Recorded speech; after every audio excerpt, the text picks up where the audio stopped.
Ladies and gentlemen, a very good evening and thank you for tuning into a brand new episode of The Nation Wants to Know. I'm Deepthi Sachdeva. The Nation wants to know that who really is scared of a strong and a robust Narendra Modi 3.0? Is Trudeau, ladies and gentlemen, acting alone, or is he acting at the behest of someone? On your screen are key characters in this entire story, and for a moment we do not believe that Justin Trudeau, ladies and gentlemen, is acting alone. He clearly has a lot of domestic concerns. He has an election that he desperately wants to win. But the larger story is the fact that ever since the Haryana election results have come out and you have a Narendra Modi and his government looking even more stronger, you have that entire lobby, the entire Western nation lobby that has been quote-unquote anti-Modi, really worried. A lot of these characters that you see on your screens, remember, are all leaders, head of states of the Five Eyes. The Five Eyes, again, is a strategic alliance that has been gobbled together with all these Western allies who clearly have a problem with a strong Narendra Modi. They want a weak leader. Now, you would recall when the farm protest happened, Justin Trudeau, the same man today who puts out zero evidence in the public domain, who repeats the charges again and again and again without any evidence. He was speaking in the same tone and tenor as you have the Congress party here. And that is why the allegation is also whether this war, this entire, showdown that you see between New Delhi and Ottawa right now, between India and Canada, about Niger and a lot of other things. Is this really about Niger? Is this really about Justin Trudeau? Or this is how to weaken Narendra Modi 3.0? I think these are interesting times that we are living in, and we'll also have to see what happens from here on. Before we open this up with our panel of guests, I want you to introduce a character. His name is N.K. Sood. He, remember, is a former RNAW officer. He's been in the intelligence, so he does understand what's going on. So without wasting time, Mr. Sood, my first question to you is the obvious question that we began this entire conversation with. Is this Trudeau acting alone? Or you have this entire Western anti-Modi lobby right now at play, sir? Actually, we should say the US is behind this. PM Modi had gone to US on state visit in June 2023. US wanted that India should join NATO. PM Modi refused. They wanted that PM Modi should join, or India should join NATO plus. PM Modi refused. After that, they wanted that India should maintain a distance from Russia. We didn't oblige. So they started targeting us. In September 2023, G20 summit was held in India. It was a great event, big event, and they were surprised that India was hosting such an event so beautifully. Trudeau tried to raise the issue of Niger. Who is Niger? He's a terrorist who is based in US, he was based in Canada. And PM Modi said, this is not the issue, you give us the details, we will furnish you all the details that we have. For 1 year, we were waiting, no information was provided by the Canadians. After that, Five Eyes joined, US started giving some hints that yes, Five Eyes has this kind of information. But what is Five Eyes? Five Eyes has totally, there are 5 countries in Five Eyes, US, Canada, UK, Australia and New Zealand. They have joined together. They share information, intelligence information amongst themselves. And they said that we have telephonic information, telephonic conversation that we have in our control. Even when the New Zealand Vice President, Deputy Prime Minister, he has visited India a few months back, he said that we don't have any information. Actually, they don't have any information. If they had information, they should have shared with India. But recently, when the case of Bishnoi came up, his name came up, they came up with the idea. Now let us say that Bishnoi was there, he killed Niger, he was involved in this. But actually the fact is that US is trying to destabilize India. They played a major role in 2024 elections to defeat India. But somehow PM Modi managed, he came to power because of his popularity. Now, Mr. Sood, you say a lot of important things. I think this is pretty, important and significant for all of us who are hearing this conversation and our viewers here on Times Now. Now, tell me something. Is this entire Western lobby that hates Narendra Modi, hates a strong Narendra Modi, are they underestimating Modi 3.0? Actually, they are not underestimating only, they are totally misleading themselves. Five Eyes had totally compared with regard to Israel. They didn't have any information. So what kind of intelligence they are having? And now this Trudeau, he is referring about RCMP, Royal Canadian Mounted Police, yes, who are their intelligence organization's name, you know. So actually they have still not recovered from the shocks that they have faced from PM Modi. PM Modi today is the world's #1 leader, and they are not able to tolerate. Actually, the problem with the US is that their elections are going to be held in US. And for the elections, they had specially staged the Russia-Ukraine war. In that, they were hopeful that they will win this war, but they didn't win. They were under the impression that they will be able to crumble Russia economically. They failed, mainly because of China and India. So they are targeting PM Modi. But recently you must have heard the statement of Donald Trump. Yes. He said PM Modi or Modi is a great person, but he could be very dangerous when he is targeted. So PM Modi is not going to bend. PM Modi is challenging them.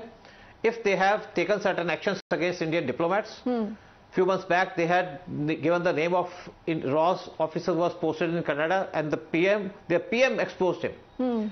India immediately dismissed 30 diplomats, this Canadian diplomats who were based in India. Yes. Actually, it is Canada which is trying to destabilize India. Now again, they have taken, they charged this this diplomats person of interest. Yes. Means they were indirectly charging them that they were involved in Nijar's murder. Actually, their intelligence has completely failed to find out who killed Nijar. Actually, the main issue is that Nijar was killed in this rivalry between the various organizations they are operating in Canada, and Canadian government has failed in that. And Trudeau wants to divert this attention. Same is with the US. Yes, I think these are important points, but you know, I want to have this conversation about the Khalistani elements, the Khalistani terrorists and Canada. Why has Canada for the longest time been a safe haven for Khalistani elements, for these Khalistani terrorists? It is not a safe haven for Khalistani havens now. You remember the Kanishka? Yes, yes sir. Kanishka bombing, 1985. RAW had given proper information to these people, to the Canadian government, that this plane is going to be blown up. We gave them this information at least 7 times. They didn't act. The person who was supposed to carry this bomb, he didn't board the flight, but his baggage was loaded. So it was a deliberate attempt on the part of the Canadians. And Trudeau actually, he has lost the majority.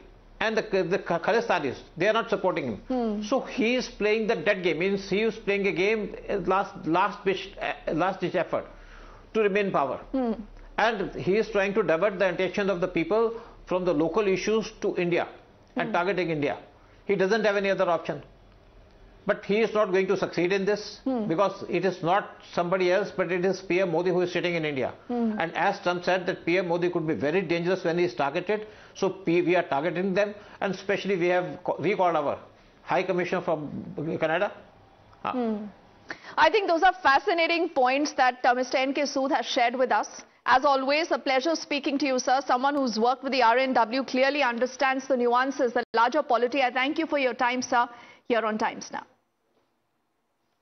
And as we say thank you to him, remember Trudeau's party, that is a Liberal party, actually was trailing by over 20% votes. This is the last, poll. Next year you have significant elections. So clearly you have to see layers to this entire story.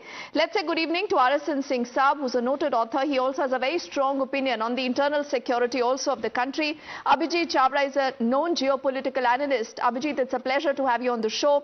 J.K. Tripathi ji is a former diplomat, and Michael Giancarlo is a former Chief Asia Pacific Senior Manager and Intelligence Officer of the Canadian Security Intelligence Agency is joining us. And gentlemen, with your permission, let's begin by asking Michael that, we all understand, Michael, that Justin Trudeau is really, really desperate. But whose puppet is he right now? And does he not know that you have a Narendra Modi here who clearly cannot be pressurized like this again and again? Mr. Trudeau is nobody's puppet. He's the Prime Minister of Canada. Unfortunately, your previous guest had partially a good understanding of the history. Since 1985, with the bombing of Air India that killed 329 people, Canada has been working closely with India to try to sort of stop terrorist activities.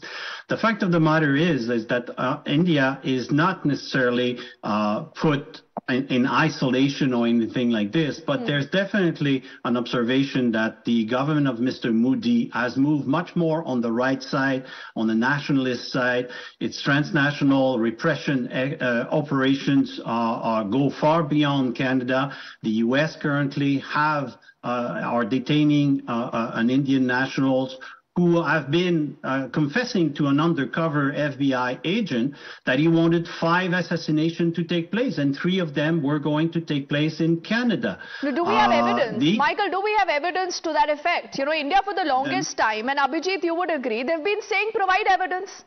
Right from the Prime Minister to Dr. S. Jaishankar, both have been saying this. The man is currently in jail. Abhijit, the man is currently in jail and is waiting for trial. Okay, Michael, I'm going to come back to you. Abhijit quickly wants to respond to what you've just said. Abhijit. So let me begin by stating that a claim that is made without evidence deserves to be dismissed without evidence and with contempt, because it holds no weight and warrants no respect.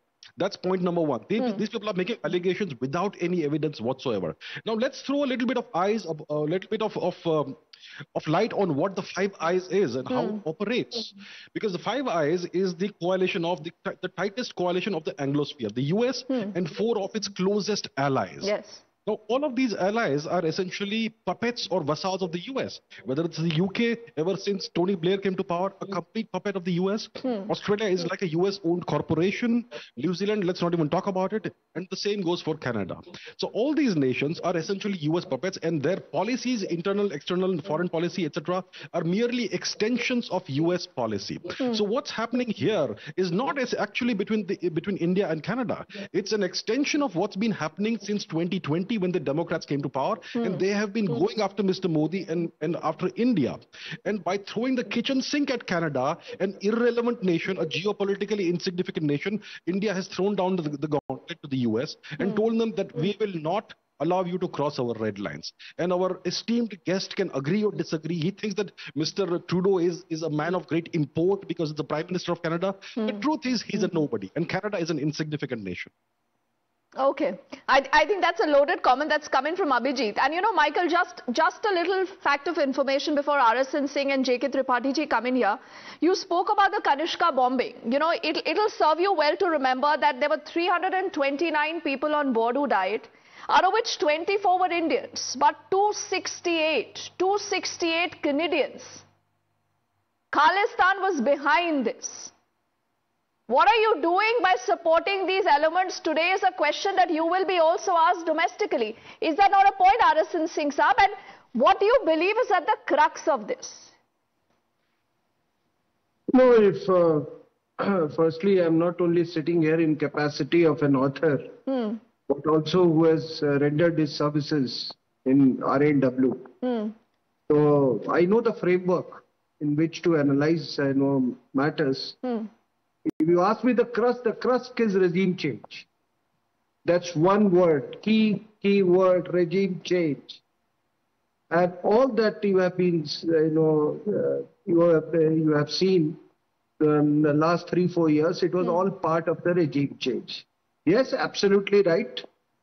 They have gone totally, awry. I mean, their apparatus has gone awry after the election victory of BJP in Haryana, because so much of a strategic and geopolitical stakes had come to be centered in Haryana, and that is why you have this overhaul of drugs, and then you had this this fellow Bishnoi. Now tell me one thing, that Canada, Mumbai, Khalistan, there is one common factor. Lawrence Bishnoi. I mean, it is nobody's, I mean, it can be anybody's guess that he's at the center. But the impetus for all this is regime change. The farmers were weaponized. They were not farmers. They were weaponized by these same forces, जिसको आप Five Eyes intelligence बोल रहे हैं ना, particularly with Canada in the lead. They were weaponized, these farmers. They tried to weaponize, the Jawans. They tried to weaponize the Pahalwans, and then they, tried to assault Red Fort. Thank God, madam, that not a round was fired. I mean, I don't know if any police in the world could have withstood that kind of a provocation. So when that failed, then they tried to assassinate him in Firozpur. Same forces. And then what happened was that they had a plan B and they had a plan C. The plan A was that if the Congress comes to power, they will do away with this farmers' agitation, but they could not take that chance, so these fellows continued sitting on Sindhu border. And then, you know, when the election results were otherwise, their entire plan was hinged on Haryana. So much of investment was done, and Haryana came up with this, you know, formula of Pahalwan, Jawan, and Kisan, and in concert with the Western UP. Correct. Now what has happened is that now this has failed. So Trudeau has, he has taken this route of, expelling our, blaming our diplomats, asking us to, to take away their, diplomatic immunity, etc. Okay. But the fact of the matter is that Khalistanis are nothing but weapons, right? And rightly so. I mean, I don't know what happens. They have also blamed us for collating intelligence. Tell me which country doesn't do it. I think these are very good points, RS and Singh Saab, that you've carried this entire conversation towards. I want Tripathi ji to come in before Abhijit and Michael are back here. Now, Tripathi ji, how do you see the action so far by New Delhi, and what is it that India can do going ahead? You see, Deepti, good evening, the sir. action that India has taken. Can you hear me? Can you hear me, Deepti? Yes, loud and clear, sir. Yeah. The action that India has taken in this regard is quite good and quite updated. Because from the very beginning, last year we told that, look, we have 20 Indian diplomats in Canada in our various establishments, consulates and High Commission. And Canada has more than 80 or around 80. So that has to be matched. And for that, Trudeau made a big show and big noise, which did not carry any water. Now here, I see that Michael is nodding his head. I would like to ask Michael two things. Michael, firstly, you see,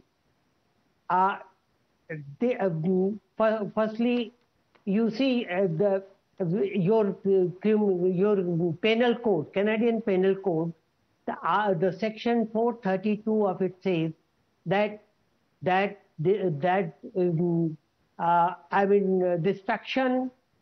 destruction of property of any internationally recognized person is a crime punishable with maximum 14 years.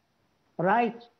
Now, Indian establishments in Ottawa, in Vancouver, were attacked on, were disturbed, partly property was destroyed.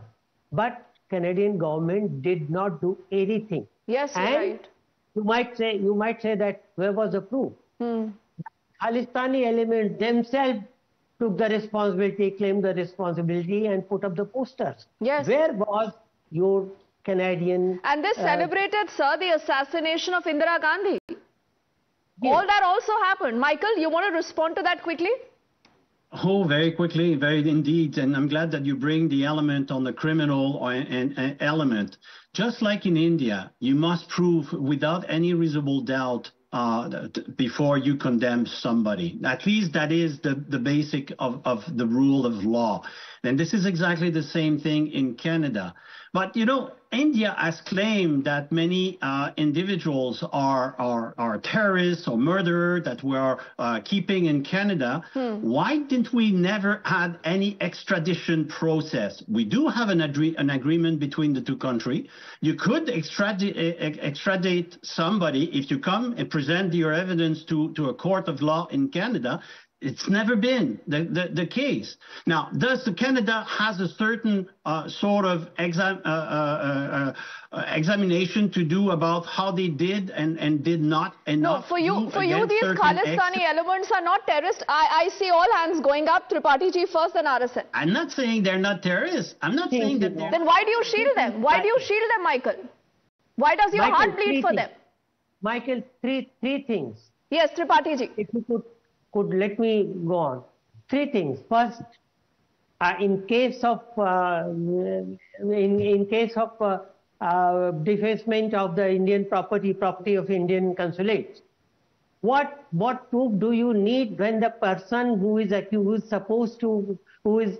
of that, he himself is confessing and taking responsibility? One. Secondly, now your Prime Minister, your government has said that Indian government has used this Lawrence Vishnoi for that. Lawrence Vishnoi is imprisoned, is in jail. Now his colleagues, that is Goldie Brar. Goldie Brar is in Canada, and Indian government has asked for extradition of Goldie Brar, and Canadian government is sitting over the... So Michael, respond to that. You have a sharp rebuttal coming. No, they have not asked for the extradition, because if the extradition process had started, it would be in front of the court. What are you saying? It has happened, Abhijit. We need to close, but I quickly want to squeeze in 30 seconds with both of you. This has been happening for a very long time. Yes. We have been asking for extradition since the 1980s. And in the 1980s, what Pierre Trudeau said? He said that India is not respectful enough of the Commonwealth and of the British head of state, the Queen. And that's why we shall not proceed with any extradition, and we shall not listen to the Indians. This is the attitude these individuals, these fellows have had for the longest time. And now it's going to come back to bite them in the backside. That is what you're going to see. Now, they have wanted to go after Mr. Modi. Now see what this does. This shows Mr. Modi in a very robust light. He's going after the Canadians and he's giving no quarter. Absolutely, absolutely. RSN, the last 20 seconds to you, sir. No, what kind of a bizarre suggestion is this, that for every issue, every omission and commission by a state which has diplomatic relations, you go to a court of law? Is this what you are suggesting? ये कैसा तर्क है भाई? हिंदी समझते हैं? What kind of a bizarre logic is this? Hindi नहीं समझते हैं माइकल, तर्क कुतर्क में फंस जाएंगे. समझ लीजिए, भारत में It's also that jalebi politics, RSN Singh Saab. But I think a lot has been said by all three gentlemen, and Michael, you will have, a lot of this soul searching, if I could say, that possibly will help you. Brace yourself with a lot of these obvious questions. Why is Canada today shielding the Khalistani elements? Is this all a garb to hit out at a strong Narendra Modi? Gentlemen, for want of time, thank you so much for your perspective. We quickly head into a break. On the other side, back with more.